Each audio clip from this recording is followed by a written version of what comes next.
ଜୟ ଜଗନ୍ନାଥ। ଜୟ ଜଗନ୍ନାଥ। ବର୍ତ୍ତମାନ ଦେଖନ୍ତୁ ଗୋଟେ ଆମର ସେ ସାଙ୍ଗ କହୁଛି ଯେ ବାଣଟା ପୁରା ପାଣିରେ ପଡ଼ିବ, ପାଣି ଭିତରେ ଫୁଟିବ।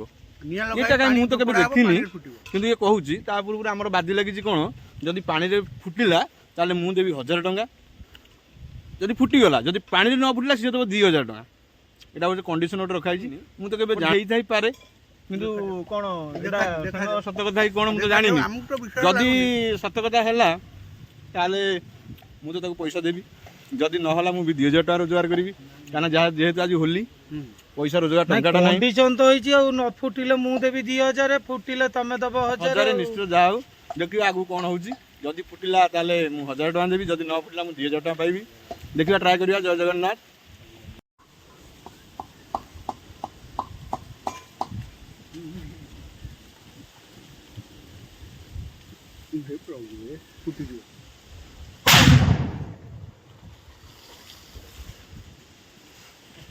হ্যালো হাই সাଙ୍ଗ, ଜୟ ଜଗନ୍ନାଥ। ଜୟ ଜଗନ୍ନାଥ। ଜୟ ଜଗନ୍ନାଥ। ଆମର ଗୋଟେ ହୋଲିଟା ଗୋଟେ ନିଆରା ପରମ୍ପରାରେ ଆମେ ପାରୁଛୁ ସାଙ୍ଗମାନେ। ହୋଲିଟାକୁ ଆମେ ଦୀପାବଳି ଭାବି ଦେଇଛୁ। ନାଇଁ ନାଇଁ ସେଇଟା ନୁହଁ, ହେଲେ ଟିକେ ବାଣ ଫାଣ ଫୁଟେଇକି ଆମେ ଟିକେ ମଉଜ ମଜଲିସ୍ କରୁଛୁ। ଗୋଟେ ଏତିକି ତ ଖୁସି ଲାଗୁଛି, ସାଙ୍ଗମାନେ ଏକାଠି ହେଇପାରୁଛୁ।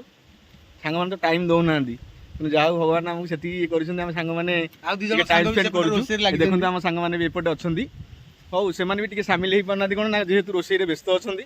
ତାଙ୍କୁ ବି ଆମେ ସାମିଲ କରିବାକୁ ଚାହୁଁନୁ। ବଟ୍ ଗୋଟେ ଜିନିଷ ହେଉଛି କ'ଣ ନା, ଆଜି ଟିକେ ଗୋଟେ ବି ମଉଜ ମଜଲିସ୍ ହବ।